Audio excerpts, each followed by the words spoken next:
students ask me a lot, how did you get into the industry? I think that's one of the most difficult times of my life actually was landing that first job. And I always like to tell students my method was crowbarring my way into the industry. I would be out with some friends and I would meet someone new and somebody would say, I know someone who works at this studio or that studio. And I would say, give me their number, and I would get into contact with them and I would send them my work, and some people would reply and some people wouldn't.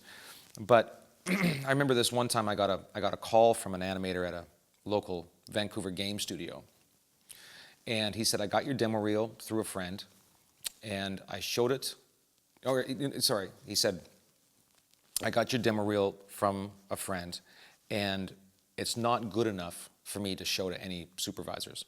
It needs a lot of work.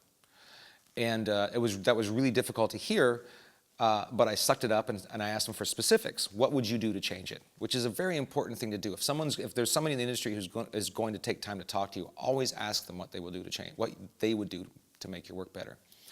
And so he kind of, grumbled a little bit, and he gave me some suggestions, some notes, and I wrote them all down. And I worked through the night, and I addressed all his notes, and I burnt a new demo reel. And in the morning, I went down to his office and I dropped off a new demo reel. And I never heard from him again.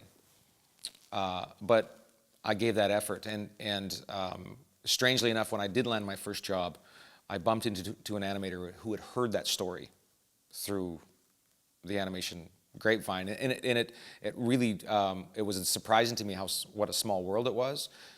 And it was also, it's sort of, it was sort of an affirmation of that's a very good thing to do. That was, my efforts were not going unnoticed, even though at the time it didn't seem like anyone was paying attention. Clearly people were paying attention.